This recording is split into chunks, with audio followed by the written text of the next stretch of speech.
오늘 우리 함께 나눌 말씀 마태복음 5장 10절에서 12절 말씀입니다. 신약성경 가장 앞부분에 있습니다. 마태복음 5장 10절부터 12절. 네, 우리 화면에도 나올 것이고요. 성경 있으신 분들은 찾으시면 좋겠죠. 네, 마태복음 5장 10절부터 12절 우리 함께 한 목소리로 봉독하도록 하겠습니다. 의를 위하여 박해를 받는 자는 복이 있나니 천국이 그들의 것임이라. 나로 말미암아 너희를 욕하고 박해하고 거짓으로 너희를 거슬러 모든 악한 말을 할 때에는 너희에게 복이 있나니 기뻐하고 즐거워하라. 하늘에서 너희의 상이 큼이라. 너희 전에 있던 선지자들도 이같이 박해하였느니라. 아멘.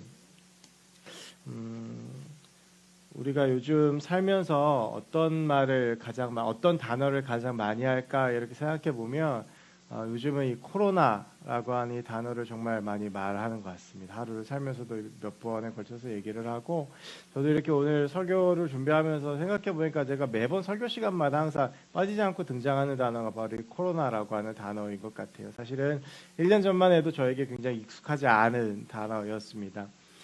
작년 1월 20일 날 국내 첫 확진자가 발생을 했고 2월 중순에 신천지 대규모 확진자 사태 발생 전까지는 국내 환자가 한 30명 남짓 됐었습니다. 그래서 코로나가 처음에 터지고 조금 이렇게 퍼져나갈 때쯤에 저희가 작년 동계 수련을 했었는데 뒤에도 그 사진들이 있어서 제가 예배 전에 잠시 그 사진들을 좀 보았는데요. 마스크 쓴 사람이 거의 없었습니다. 근데 이제 벌써 그게 이렇게 코로나가 발생하고 우리의 삶 속에 깊이 들어온 지가 1년이 되었습니다. 지난 1년을 생각해 보면 아마 되게 느끼는 감정들은 다 비슷할 것이라고 생각을 합니다. 어떻게 지나가는지 모르겠다라는 생각과 또 1년이 너무 아쉽다라고 하는 것들이죠. 저도 여러 번 설교를 통해서 또 나눔들을 통해서 2020년에 대한 아쉬움들을 많이 나누었습니다만 셀 리더 모임, 셀 모임 잘 진행하지 못해서 리더들한테도 죄송한 마음이 있고 또 모든 청년들에게도 그런 마음들이 있고요. 계획했던 수련회, 단기 선교 이런 것들도 정상적으로 진행을 하지 못했고 생각해보면 가장 아쉬운 것 중에 하나는 사실은 작년 야심차게 전반기 하반기 그 MT를 좀 가서 청년들하고 더 교제하고 사이좋게 지내면 좋겠다, 관계를 깊게 하면 좋겠다라는 그런 생각을 가지고 야심차게 MT를 준비했었는데 결국 그것도 가지 못했습니다. 지금은 이번에도 이게 전사님들하고 주중에도 그런 이야기들 좀 했었는데 되게 수련회가 하고 싶더라고요. 벌써 저희가 작년 동계 수련회 이후로 하계 수련회도 못하고 이제 가을 수련회도 강사님 모셔서 주일 예배 때 하고 그래서 같이 이렇게 좀 먹고 자고 기도하고 하는 수련회가 갑자기 굉장히 그리워졌던 한 주였습니다. 그리고 그 코로나라 1년의 시간이 우리 교회와 청년부에 또 많은 것도 바꾸어 놓았습니다. 이제 시대가 바뀌고 이런 상황들이 바뀌면서 사실은 지금 가장 제가 몇 주 동안 고민하고 있는 것이 셀을 대신할 새청의 양육 시스템입니다. 그래서 어제도 이제 밤에 임원들하고 그런 이야기들을 좀 했는데요. 오랫동안 이제 셀 모임을 진행을 해 왔었기 때문에 그거에 대응하는 어떤 대책을 마련한다라는 게 결코 쉽지는 않은 것 같습니다. 제가 좀 아이디어도 좋고 좀 반짝반짝하고 좀 사역적으로 능력이 있고 그러면 또 바로바로 대안들이 나올 텐데 그렇지가 못합니다. 그래서 참 청년들에게 미안하고 또 죄송하고 그런 마음들이 있는데 아마 2월부터는 조금 새로운 시스템을 한번 시도해 볼 수 있지 않을까라는 생각을 하고 있는데요. 아무튼 저를 위해서 그리고 우리 청년부와 임원과 팀장들을 위해서 좀 기도해 주셨으면 좋겠습니다. 이렇게 우리가 그동안 아주 오래 해왔던 이 셀 모임도 코로나 때문에 모습이 좀 바뀌어가는 상황들입니다. 근데 이 코로나 때문에 우리 신앙생활에서 가장 많이 바뀐 것이 무엇인가라고 생각하면 아마 그것은 예배일 것입니다. 지금도 이제 한 10명 남짓한 우리 청년들, 우리 쉐카이나 팀원들과 그리고 이렇게 좀 함께 예배드리고 온 자매님들이 좀 계시는데요. 전에 없던 이제 비대면 예배라고 하는 거, 온라인 예배라고 하는 것이 생겼습니다. 생각해 보면 저희가 이렇게 중예배실에 기억하시겠지만 이렇게 방송 장비가 들어온 지가 오래되지 않았습니다. 제가 부임해서 좀 여러 장로님들과 이야기를 하면서 부탁을 드려서 그때 2018년도 후반기에 이게 공사를 했고 그리고 나서 2019년도부터 저희가 이제 좀 이렇게 온라인 예배를 한 2년 정도 드리고 있는데 생각해 보니까 그것들이 지금을 위함이 아닌가라는 생각이 들었어요. 그때 만약에 장비가 설치가 되지 않았다면 굉장히 좀 어려움을 겪었을 것 같은데 그래서 이제 그런 어떤 것들이 잘 준비돼서 저희가 온라인 예배를 잘 드리고 있는데요. 지금 다 40명 정도의 청년들이 이제 온라인으로 참여를 해주고 있습니다. 한국 교회가 지금 이 코로나 상황 속에서 예배의 형태와 예배의 방식을 두고 참 많은 논란이 있는 것을 여러분도 잘 알고 계실 것입니다. 현장 예배냐, 뭐 온라인 예배냐, 대면 예배나 비대면 예배냐. 이걸 가지고도 끊임없이 이제 많은 논쟁들이 있고 뭐 기사에도 나오고 이번 주에도 막 그 부산에서 그 대면 예배를 강행했던 교회와 뭐 가처분 신청과 그에 따른 뭐 방역 새로운 지침들이 나오기까지 아마 많은 이야기들과 논란들이 있는 것을 여러분이 알고 계실 텐데 그런 것들 쭉 보면서 제가 한 2번 정도 이 문제에 대해서 설교를 했던 것 같은데 이 부분에 대해서 조금 더 한 번 더 우리 청년들하고 나눠야 되겠다라는 생각이 들어서 오늘 그 얘기를 좀 하려고 합니다. 특별히 그 대면 예배를 드리지 못하는 지금의 이 상황을 많은 목사님들이나 교회에서 박해라는 단어를 써서 표현을 하고 있어요. 이게 지금 신앙에 대한 박해다. 근데 과연 이것이 적절한 표현인가? 그리고 정말 박해라는 것은 진짜 무엇이고 우리는 과연 이 상황 속에서 어떤 것을 해야 하는가에 대한 문제를 좀 다루려고 합니다. 오늘 우리가 같이 읽은 본문인 마태복음 5장 10절부터 12절은 그 예수님께서 말씀하셨던 팔복의 가장 마지막 8번째 말씀이에요. 근데 이 말씀이 다른 앞에 있는 7가지하고 다른 것은 7가지는 전부 다 한 절씩인데 이것만 유독 3절로 되어 있습니다. 그러니까 그렇게 볼 수가 있죠. 제일 마지막에 이야기를 한다는 건 좀 결론 같은 느낌이 들기도 하고요. 그런데 앞선 말씀들보다 조금 더 절수가 길다. 딱 한 절씩 다 이제 팔복에 대해서 이야기를 했었는데 이 마지막 절만 좀 3절을 들여서 이 주제를 다루고 있는 것은 이 주제가 조금 중요한 주제일 것이다 라고 하는 것을 추측할 수 있게 합니다. 제가 재작년으로 기억하는데 재작년 봄에 팔복에 대한 말씀을 한 8주 정도 나눈 적이 있습니다. 그래서 그 쭉 뭐 기억하실지 모르겠지만 그래서 이제 그렇게 했었는데 오늘은 이제 그 중에서도 다시 한번 이 8번째 말씀을 좀 나누려고 합니다. 그래서 제가 혹시 이전에 내가 설교했던 설교 내용과 좀 겹치지 않나라고 해서 그때는 원고를 찾아봤는데 상황이 달라서인지 그때하고 지금하고 좀 이렇게 전달하고 싶은 메시지는 조금 다릅니다. 이제 이 5장 10절부터 12절 말씀을 통해서 박해, 그러니까 우리가 지금 현장 예배를 드리고 있지, 그러니까 이 국가에 의해서 현장 예배를 드리고 있지 못하고 우리가 교회를 나오지 못하는 이 상황들에 대해서 많은 언론, 많은 교회들이나 목회자들이 박해라고 말을 하는데 과연 이게 정당한 말인가? 이게 정당한 개념인가에 대한 부분을 먼저 다룰 것이고 그렇다면 진짜 박해는 무엇인가라는 것까지 오늘 좀 연결을 하려고 그래요.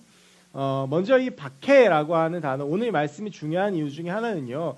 예수님께서 박해라고 하는 이 단어를 직접적으로 사용하신 건 거의 오늘 본문이 유일합니다. 예수님께서 뭐 핍박, 박해 이런 표현들 쓰시긴 하셨었어요. 그래서 이제 뭐 군데군데 찾을 수 있지만 아주 그 횟수가 적습니다. 예수님께서 박해라는 표현을 이렇게 잘 말씀하지 않으셨고 이렇게 설교를 통해서 직접적으로 어떤 모멘텀을 제시하시는 것, 어떤 이 정확한 목적과 방향성을 제시하시는 것은 사실 오늘 본문이 거의 유일하다라고 볼 수가 있어요. 그래서 굉장히 오늘 본문이 우리가 현 상황을 해석하고 이해하는데 중요한데요. 오늘 나오는 10절과 11절에 박해라는 단어가 2번이 나오는데 12절까지도 박해가 나오죠. 이렇게 한 번씩 나오게 되는데 이게 헬라어 원어로 디오코라고 하는 단어예요. 근데 이 디오코라고 하는 단어가 여러 뜻이 있어요. 근데 이 단어의 뜻을 핵심적인 단어를 찾아보면 단어의 뜻을 보면 하나가 추적하다라고 하는 뜻이고요. 하나가 괴롭힌다라고 하는 뜻이에요. 그러니까 박해라고 하는 말을 원어적으로 해석을 하면 뭐냐면 쫓아다니면서 괴롭힌다 정도로 해석할 수 있을 거라고 봐요. 그러니까 이게 박해라고 하는 게 막 쫓아다니면서 괴롭히고 못 살게 하고 힘들게 한다. 이걸 이제 박해라고 부른다라고 하는 거예요. 그런데 오늘 본문에서 제가 이 본문을 묵상하고 여러분들과 나누면서 우리가 주목했으면 좋겠는 것은 그렇다면 박해를 왜 받는 것인가라고 하는 거예요. 오늘 예수님께서 이렇게 그러니까 팔복이라는 게 이런 거잖아요. 예를 들면 뭐 심령이 가난한 자는 복이 있다.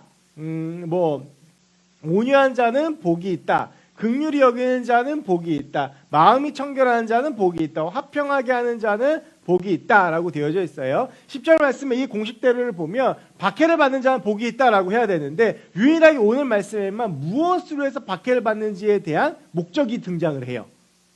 그러니까 앞선 말씀을 보면 무엇을 위해서 심령이 가난하고 무엇을 위해서 애통하고 무엇을 위해서 뭐 이게 거의 나오지 않아요. 그런데 오늘 본문에서만 무엇을 위해서 박해를 받는 자라고 하는 거에 대해서 이야기를 하면서 박해라는 개념은 굉장히 비교적 정확하게 설명을 하고 계세요. 그것이 무엇이냐면 의를 위하여 박해를 받는 자. 그러니까 괜히 막 여러 이유로 뭐 쫓아다니고 괴롭힘 당하고 이런 걸로 박해받는 거 말고, 그러니까 이 디오코라는 단어가 뭐 이런 거죠. 예를 들면 사채업자한테 뭐 돈 이렇게 채무 채근 당하는 것도 박해라고 볼 수 있는 거죠. 이런 일반적인 단어의 뜻을 적용을 한다면. 그런데 그런 것이 아니라는 거예요. 우리가 그리스도인이 복을 받는 박해는 어떤 박해냐 하면, 그러니까 그리스도인들에게 박해라는 것은 어떤 것이냐 하면 의를 위하여 받는 것. 그렇다면 여기서 우리가 이 박해라는 개념을 해석하기 위해서는 어떤 개념부터 먼저 해석을 해야 될까요? 의라는 개념부터 먼저 해석을 해야 돼요. 제 이름 가운데 들어가는 이 글자. 저도 이제 오를 의자를 쓰거든요. 여기도 마침 오를 의자예요. 그렇다면 이게 올바른 일인가? 라고 하는 거죠. 근데 헬라어 원어를 보면 이게 단순히 올바른 일만을 의미하지 않아요. 여기서 말하는 이 의라고 하는 이 단어가 헬라어 원어가 조금 어려워요. 디카이로시네라고 하는 말이에요. 디카이로시네. 근데 이 디카이로시네라고 하는 말의 뜻은 무슨 뜻이냐 하면 하나님이 받으실 만한 조건. 그러니까 이 말을 원어를 가지고 좀 해석해보면 이런 거예요. 하나님이 받으실 만한 조건 때문에 추적당하면서 괴롭힘을 당하는 사람은 복이 있다. 그럼 우리가 이 본문을 제대로 해석하기 위해서는 무엇을 보아야 하냐 하면, 그러면 하나님께서 받으실 만한 조건이 의라고 하는 것이 과연 무엇이냐라고 하는 것이죠. 이것은 최초로 의인이라고 하는 칭호를 하나님께 부여받은 사람을 보아야 돼. 그 사람이 누구냐 하면 아브라함이에요. 물론 창세기 5장에 보면 노아 역시도 당대 의인이라고 하지만 이 노아가 의인이라고 부를 때에는 원래 이 사람이 의인이었는지 어땠는지 모르겠어요. 근데 당대 의인이 노아밖에 없었다라고 말하는데, 여기서 말하는 이 의라고 하는 개념은 사실은 하나님을 사랑하고 그리고 행동도 올바르고 했던 그 모든 부분들을 이야기를 해요. 그런데 이 노아를 주목하지 않고 아브라함을 주목하는 이유는 이것이에요. 아브라함은 그 전에는 의인이 아니었어요. 성경이 처음 나올 때. 그런데 하나님께서 그를 의인이라고 칭하세요. 그러니까 이게 노아하고 아브라함의 등장 배경이 다른데, 노아는 처음에 나올 때부터 의인이었어요. 성경에 등장할 때부터. 그런데 이 아브라함은 의인이 아니었는데 하나님께서 창세기 13장에 보면 그를 의인이라고 부르세요. 그럼 무엇이 이 사람을 의인으로 만들었는지가 이 의라고 하는 개념을 이해하는 데 중요하겠죠? 근데 이 창세기 말씀 15장, 제가 13장을 15장이에요. 15장에 보면 15장 6절에서 뭐라고 말하냐 하면 아브라함이 여호와를 믿으니 여호와께서 이를 그의 의로 여기셨다라고 이야기를 해요. 이거를 유식한 말로요, 이신칭이라고 그래요. 이신칭의, 믿음으로 의롭다함을 받았다라고 하는 말인데 기독교 교리의 가장 핵심이에요. 그러니까 이 아브라함이라는 사람이 원래 의인이 아니었는데 의인이라고 칭함을 받게 되는데, 그렇게 된 이유가 뭐냐 하면 믿음 때문이라는 거예요. 이걸 로마서 4장 13절에서 굉장히 분명하게 말하는데, 아브라함이나 그 후손에게 세상의 상속자가 되리라고 하신 언약은 율법으로 말미암는 것이 아니요 오직 믿음의 의로 말미암은 것이니라 라고 이야기를 하고 있습니다. 여기서 사도 바울이 분명히 대비시키는 것이 무엇이냐면 믿음과 율법이에요. 하나님이 받으실 만한 조건, 의는 율법이 아니라 믿음으로 가능하다라는 거예요. 율법은 우리의 죄를 드러내는 거예요. 우리의 죄를 드러내서 우리가 죄가 뭔지를 인지하고 그걸 하나님 앞에 가지고 나가서 회개하게 만드는 기능이 율법이에요. 그러니까 율법은 우리를 의롭게 하지 못해요. 율법은 도리어 드러나면 드러낼수록 우리의 죄만 드러나게 할 뿐이에요. 근데 그것이 그 죄를 해결하고 하나님께 가기로 하기 위한 드러내주는 거울과 같은 도구라고 하는 것이죠. 그럼 우리를 의롭게 만드는 것은 무엇이냐? 바로 믿음이라는 거예요. 그럼 여러분이 믿음의 가장 기본적인 조건은 무엇인가요? 그거는 아브라함을 통해서도 보면 알 수 있는 건데, 믿음의 가장 기본적인 조건은 뭐냐면 순종이에요. 아브라함이 자신의 믿음을 무엇으로 보였냐 하면 순종으로 보였어요. 너의 본토 친척 아비 집을 떠나 내가 내게 지시할 땅으로 가라. 순종했어요. 우리가 아브라함 그러면 딱 떠오르는 두 단어가 믿음과 순종이잖아요. 그러니까 믿음이라는 것이 결국 어떤 삶의 행위로 드러나냐면 순종이라는 삶의 행위로 드러나요. 그러니까 믿음이 있는 사람 순종한다라고 하는 거예요.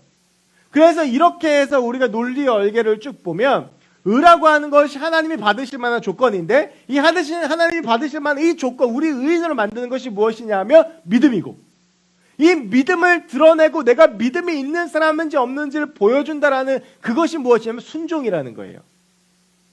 그러니까 이렇게 보면 이 의까지 이르는데 가장 중요한 개념 중에 하나가 무엇이라고 할 수 있냐면 순종이라고 할 수 있어요. 그럼 순종은 뭐냐? 하나님의 말씀, 하나님께서 내게 주신 하나님의 뜻을 듣고 행하고 그대로 따르는 것을 말하겠죠. 자, 그러면 우리는 무엇에 순종해야 될까요? 물론 성경 말씀이에요. 이 성경 말씀에 우리가 순종하고 이대로 살아야 되고 이 하나님의 말씀을 받아들이고 살아야 돼요. 그런데 너무나도 성경 말씀이 길고 많고 여기서 이야기하는 너무나도 많은 말씀들이 있어요. 내 얘기만 해도 우리에게 주어진 우리가 지키고 살아야 될 게 너무 많고 그걸 다 지키면 살 수 없어요. 그래서 예수님께서 그 모든 것들을 딱 한 방에 두 가지로 정리하셨어요. 하나가 하나님을 사랑하는 것, 내 마음과 목숨과 뜻을 다해 하나님을 사랑하는 것. 또 하나가 내 이웃을 내 몸같이 사랑하는 것. 결국 의라는 것은 무엇이냐 하면 바로 이 두 가지에 순종하는 믿음을 이야기를 해요. 그러니까 박해라는 것은 결국 무엇이냐 하면 우리가 하나님을 사랑하고 이웃을 사랑하기 위해서 당하는 괴로움들을 박해라고 말하는 거예요. 그러니까 우리 그리스도인들이 어떠한 경우에도 해야 되는 것이 두 가지인데 이 두 가지가 늘 같이 가야 되는데 그것이 무엇이냐 하면 하나님을 사랑하는 것과 이웃을 사랑하는 것, 바로 이것이라는 거예요. 자, 그러면 지금 뭐 여러 가지로 이야기되고 있는 많은 이런 이슈들을 봅시다. 코로나로 인하여 뭐 우리가 예배드리지 못하는 것을 우리가 뭐 박해한다, 박해를 당한다 이렇게 생각하지만 이거를 하나님 사람의 관점에서 보면 박해라고 볼 수 있어요. 어떤가요? 외부적인 흠에 의해서 우리가 예배를 드리지 못하지만, 그런데 제가 말씀드리고 싶은 건 하나님의 사랑과 반드시 함께 가야 되는 것은 무엇이냐면 이웃사랑이라는 거예요. 이것이 중요한 것은 그리스도인들이 세상을 어떻게 바라보아야 되냐는 이 관점과 굉장히 밀접한 연관이 있기 때문이에요. 우리가 하나님을 사랑한다고 해서 내 이 신앙의 행위를 당연한 것으로 여기고 다른 사람에게 희생을 강요해서는 안 돼요. 그리스도인은 내가 먼저 희생할 수 있는 사람이어야 돼요. 하나님을 사랑한 이 사랑이 이웃사랑이라는 이 중요한 가치와 충돌이 되어서는 안 되는 거예요. 예수님께서 이웃사랑을 얼마나 강조하셨냐 하면 내 몸과 같이 사랑하라고 말씀하셨어요. 여러분, 이 모습을 가장 잘 보여주는 사람이 누구냐 하면 스데반이에요. 스데반이 중요한 이유는 교회 역사상 최초의 순교자가 스데반이에요. 이 스데반이 사도행전 7장 54절부터에 보면 돌에 맞아 순교하는데 그 전까지 뭐 했냐 하면 듣지도 않는 사람들한테 하나님의 말씀 전했단 말이에요. 그리고 사람들이 뭐라고 비판을 하든 비난을 하든 뭐라고 하든지 간에 하나님의 말씀을 담대하게 전했어요. 그래서 이 유대인들이 열받아가지고 돌로 쳐 죽였잖아요. 근데 이 스데반이 보였던 태도가 뭡니까? 뭐 자기 돌로 쳐 죽이는 사람들 너 내가 기억할 거야, 하늘에 올라가서 보자고 이랬어요? 아니면 뭐 저주하고 그랬어요? 아니에요. 스데반이 그들을 보면서 했던 마지막 기도가 무엇입니까? 저들의 죄를 용서하여 주시옵소서. 예수님이 십자가에 썼던 그 기도와 똑같은 기도를 했어요. 그리고 천사와 같은 얼굴로 하나님의 품으로 돌아갔죠. 스데반은 그 삶의 자신의 죽음으로 그리스도의 사랑을 증언했고 그 죽음 자체가 십자가의 증거가 됐어요. 성경에 나와 있지 않지만 그 스데반의 죽음의 자리에 누가 있었냐면 사도 바울이 있었어요. 그가 스데반의 죽음을 이끌었어요. 그런데 저는 나중에 사도 바울의 사역과 삶에 바로 이 스데반의 죽음을 목격한 것이 굉장히 큰 영향을 미쳤을 거라고 생각해요. 여러분, 박해란 건 이런 거예요. 하나님을 사랑하고 이웃을 사랑하고 그래서 내가 그것 때문에 죽음을 당하지만 그게 결국 선한 영향력이 되어서 흘러나가야 되는 거예요. 이제 우리의 상황을 봅시다. 많은 사람들이 1년 넘는 감염병 때문에 불안해하고 힘들어해요. 자영업자들이 신음하고 망해가고 그래요. 모든 사회가 아파해요. 그런데 교회가 나는 하나님을 사랑해야 되겠다고 외치고 나는 현장 와서 예배 드리는 것만이 내 신앙의 전부라고 외치면서 강행하고 방해하고 그리고 이게 신앙을 위한 박해라고 주장을 해요. 뭐 최근에 벌어졌던 인터콕 같은 경우가 그런 대표적인 일이죠. 그리고 여러분 유튜브 보시면 유튜브에 막 이런 주장하시는 분들 굉장히 많이 있고 뭐 그런 여러 가지 이야기들이 있어요. 그래서 제가 여러분한테 이거 설교 준비하면서 꼭 드리고 싶은 말씀이 있는데 유튜브 너무 많이 보지 마세요. 자, 여러분 한번 지난 일주일을 생각해 보세요. 여러분 유튜브를 많이 보셨어요? 성경을 많이 보셨어요? 인석이 왜 웃어? 마스크를 뚫고 웃음이 번져 나왔어요. 저 웃음의 의미는 저 알 것 같아요. 여러분 하루를 살아가면서 유튜브를 많이 보세요? 성경을 많이 보세요? 그러니까 찌르면 뭐가 나오는 거예요? 성경이 안 나오고 유튜브에서 본 게 나오는 거예요. 그러니까 그 속에서 분별력도 없이 그 속에 들어가서 그 속에서 우왕좌왕하는 거죠. 저는 여러분들이 유튜브보다는 성경복 하나에 묵상하셨으면 좋겠습니다. 자, 여러분 우리가 지금의 이 상황 속에서 방역 지침에 맞춰서 대면 예배를 드리고 또 온라인 예배를 드리고 하는 것이 물론 좀 억울한 측면도 있을 수 있고 교회 나름대로 할 얘기도 있을 수 있고 또 여러 가지 말들도 있을 수 있겠지만 분명한 것은 그것을 박해라고 부를 수는 없습니다. 이런 상황이라면 오히려 누군가가 말하기 전에 교회에 요청하기 전에 강요하기 전에 교회가 희생하고 섬기는 사랑의 본과 그리스도의 품격을 보여줘야 됩니다. 아까 부목사님들하고 이야기를 하다가 되게 가슴 아픈 이야기를 들었는데 어느 기사에 그런 게 나왔대요. 어느 누가 댓글을 달았는데 우리 어머니가 40년 동안 교회를 다녔는데 지금이 코로나 터지고 교회의 모습을 보면서 교회를 안 나가기로 하셨다고. 어쩌면 그것이 우리가 보여지는 모습일지 몰라요. 이 루터 종교개혁자 루터가요. 그 루터가 이제 살던 그때 굉장히 큰 전염병이 그 사회를 덮었었어요. 그때 그 사회에 대해서 그 상황에 대해서 이렇게 이야기를 했어요. 집에 불이 났는데 불을 끄려고 하지 않아 도시 전체가 사라지게 만들어 놓고 하나님께서 원하시면 물이 없었어도 불이 진압되었을 것이라고 말한다면 어떻겠습니까? 말도 안 되는 소리입니다. 잘한 짓이 아닙니다. 이 상황에 대해서 이렇게 생각하시기 바랍니다. 마귀가 우리에게 치명적인 병을 보냈다. 그러므로 나는 하나님께 자비로 우리를 보호해 주시길 간구하겠다. 그 다음에 주위를 소독해 공기를 정화하겠다. 의약품을 사용하겠고 약을 먹겠다. 나를 필요해하지 않는 사람은 만나지 않겠고 나를 필요해하지 않은 장소에 가지 않겠다. 그래야 내 부주의를 오염시키지 않고 다른 사람에게 전염시켜 죽게 만들지 않을 수 있을 것이다. 하나님께서 나를 데려가기 원하신다면 기꺼이 따르겠다. 나는 하나님께서 바라시는 대로 했기 때문에 내 죽음이나 다른 사람의 죽음에 대해서 자유로울 것이다. 그러나 내 이웃이 나를 필요해한다면 누구라도 만나고 어디든 달려가겠다. 여러분 우리가 우리의 신앙만 중요하다고 외치고 내 신앙 가치만을 내세우는 것은 올바른 신앙의 자세가 아닙니다. 또한 이성이 배제된 채로 감정과 신비주의에 빠지는 것만도 좋은 신앙의 자세가 아닙니다. 아프면 기도해야 되겠지만 하나님께서 치료해 주시지만 마땅히 병원 치료 받아야 되고 그리고 우리가 지켜야 될 거 지켜야 되고 약을 먹어야 되는 것이 그것이 상식이에요. 아프다고 그래서 가끔 왜 그런 것들 나오잖아요. 다 뭐 끊고 기도한다고 물론 하나님께서 고쳐주실 수 있죠. 그런데 하나님께서 고치지 않으실 때도 있습니다. 우리는 이성의 범주 안에서 신앙생활을 해야 돼요. 그리고 그 이성의 범주 안에서 하나님을 사랑하고 이웃을 사랑해야 됩니다. 초대교회가 생겼을 때 많은 사람들이 조롱하고 비웃었어요. 그랬던 이유 중에 가장 큰 이유가 무엇이냐면 당시 교회 구성원들은 다 노예나 사회 하층민들이었어요. 그러니까 모이는데 지금도 그런 경향이 좀 있어요. 교회를 개척하잖아요. 그러면 이렇게 가난하고 갈데 없는 분들이 좀 먼저 교회로 오시는 분들이 많아요. 개척교회 하시는 목사님들이 좀 그런 사례들이 많은데 당시의 교회들도 좀 사회적으로 소외받고 어디서 사랑받지 못하고 배고프고 갈급하고 이런 사람들만 모였어요. 그러니까 사람들이 볼 때 쟤들은 패배자 집단인 거예요. 루저 집단. 그냥 뭐 이상한 애들만 모여 있는 거. 그러니까 교회가요.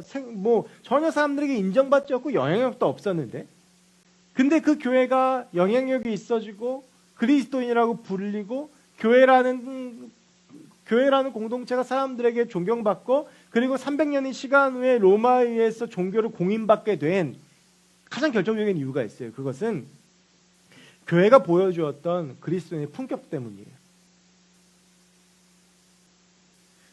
교인들이 전염병에 창궐하는 그 가운데 아무도 들어가지 않으려고 하는데 들어가서 병든 사람들을 고쳐주고, 그리고 시체를 옮기는 일들을 하고요. 가난한 사람들을 돌보고, 제가 몇 번 말씀드렸지만 로마에서는 여자아이 낳으면 버렸거든요.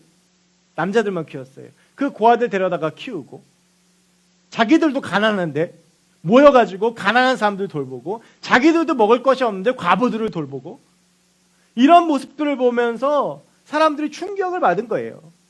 우리가 지금도 흔히 쓰고 있는 크리스찬, 그리스도인이라는 이 단어를 안디옥 교회 사람들이 처음 들었는데, 이 안디옥에 모인 자기 나라에서 조국에서 쫓겨나와가지고 와가지고 가난하게 살던 사람들이 예수 그리스도의 사랑을 보여줬기 때문에 그 이방인들과 이교도들이 안디옥 교회 사람들을 보면서, 아, 예수가 살아있다면 저런 사람들이겠구나, 저 사람 예수 닮은 사람이다, 그리스도인이라고 불렀던 거예요. 이게 교회의 능력이, 이게 교회의 힘이었어요. 여러분, 우리가 진짜 그리스도인이라면, 우리가 진짜 교회라면 반드시 순종해야 되는 하나님의 말씀, 우리가 반드시 추구해야 되는 의의가 두 가지가 있는데, 그것이 하나가 하나님의 사랑이고 하나가 이웃 사랑이에요. 우리가 그리스도인으로 무엇을 해야 되느냐? 하나님 사랑해야 돼요. 그리고 내 이웃을 내 몸같이 사랑해야 돼요. 이웃을 사랑하는 것을 멈추어서는 안 돼요. 내 옆에 있는 사람들 사랑하고 품는 건 멈춰서는 안 돼요. 그래서 여러분, 우리가 세상을 볼 때 어떻게 바라봐야 되냐면, 세상은 나쁜 놈들이고 이것이 영적으로 싸워서 뭐 이겨야 되는 대상이 아니라 그리스도의 사랑을 끝까지 품고 사랑하고 안아야 되는 대상인 거예요. 예수님께서 십자가에 달리셔서 거기서 밑에 자기를 조롱하고 손가락질하는 사람들과 싸우지 않으셨어요. 끝까지 그들을 위해서 기도하셨어요.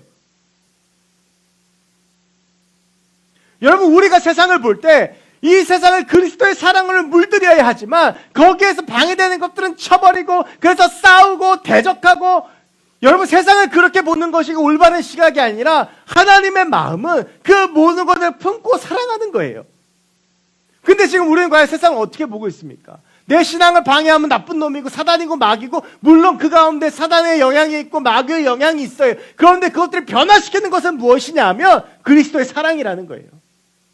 그리스도의 사랑이 내 삶 가운데 온전히 드러날 때 사람이 변하고, 그리스도의 사랑이 내 삶 가운데서 드러날 때 세상이 변하고, 그리스도의 사랑이 온전히 내 삶 가운데 드러날 때 내가 하나님을 사랑함으로 내 안에 부어주셨던 그 하나님의 사랑이 내 안에서 흘러 넘쳐서 온전히 흘러갈 때 세상이 변하고 이 세상이 하나님의 나라가 되는 것입니다.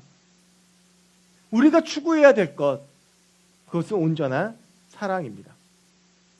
여러분, 이 시대 가운데 저는 우리 새청이, 우리가 그리스도의 사랑이 무엇인지, 어떤 품위와 품격으로 살아갈지를 고민해 보았으면 좋겠습니다. 물론 제가 이렇게 설교하지만 고민이 됩니다.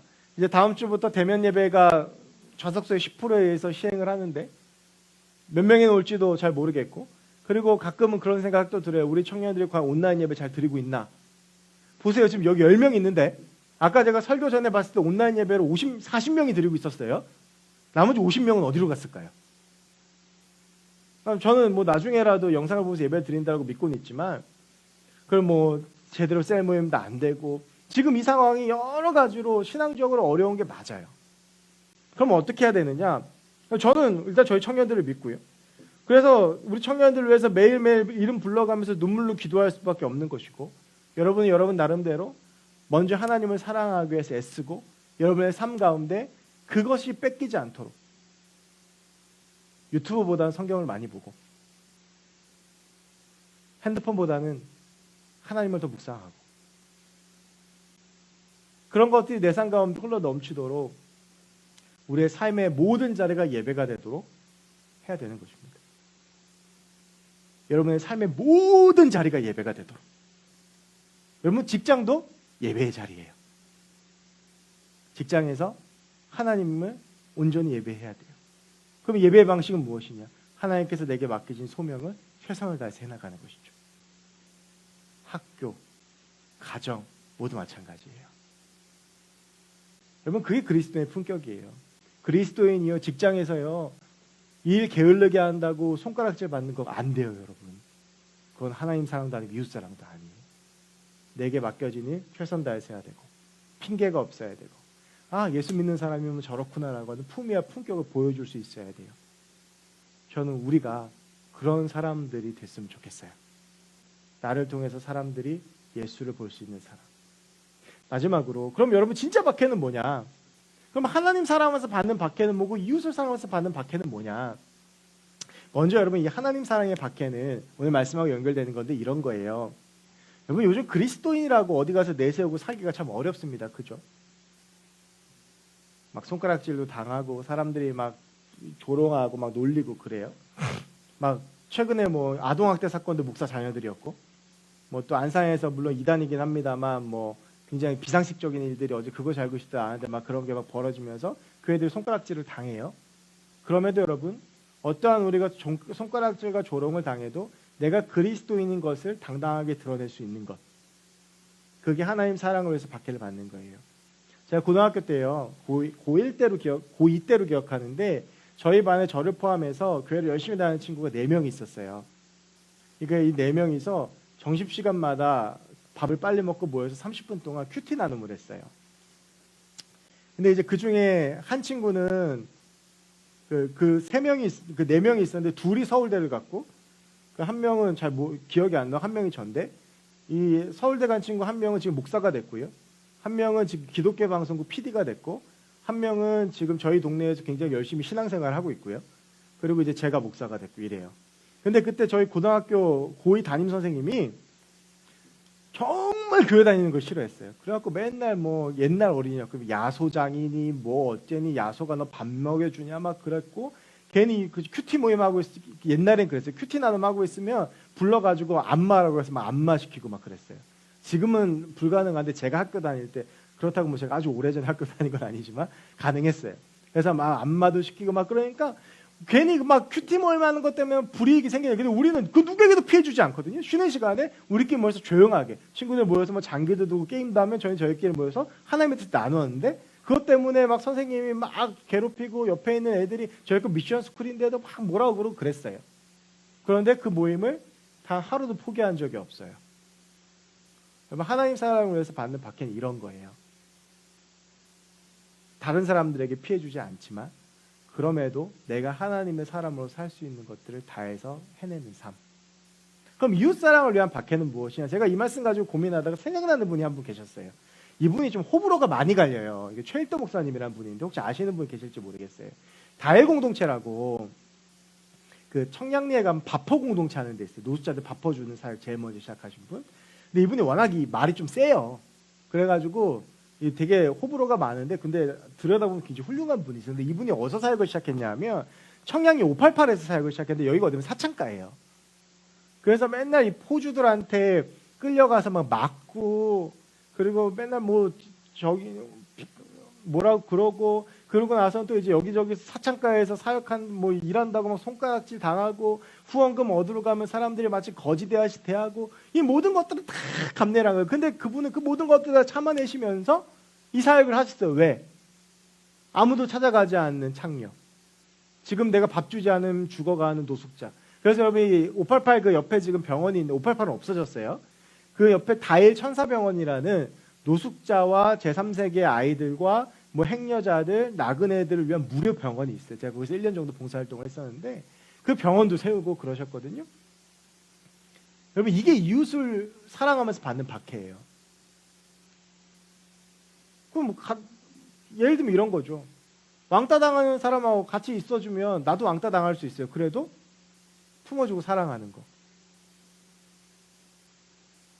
내가 이웃을 사랑하기 위해서 주변에서 뭐라고 손가락질하고 뭐라고 그래도 하는 것. 왜냐하면 예수님께서 내 몸같이 사랑하라 하셨으니까. 여러분, 박해란 것은요, 이렇게 품격이 높은 단어예요. 내가 목숨 걸고 해내야 되는 거예요. 내가 어떤 불이익을 당하더라도 해내야 되는 거예요.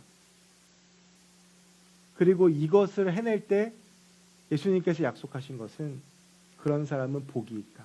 천국이 너의 것이다 라고 하는 거예요.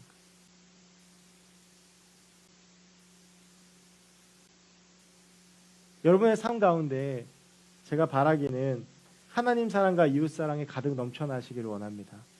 어떠한 경우에라도 하나님 사랑하고 내 옆에 있는 사람들 사랑하기 위해서 애쓰고, 그렇게 되면요, 저는 믿어요, 여러분의 삶의 모든 자리는 다 예배의 자리가 될 것입니다. 직장이 예배의 자리가 되고 가정이 예배의 자리가 되고 그렇게 해서 삶의 모든 순간마다 하나님을 경험하면 모든 순간이 예배가 되고 모든 순간이 하나님의 나라가 되는 거예요. 여러분 저는 우리가 더 이상은 이런 부분들에 대해서 불필요한 논쟁은 그쳤으면 좋겠습니다. 우리가 오직 사랑을 위해서 살아갈 때 그런 우리의 삶을 통해 하나님의 온전하고 그 크신 사랑이 이 땅 가운데 온전하게 세워질 줄을 믿습니다.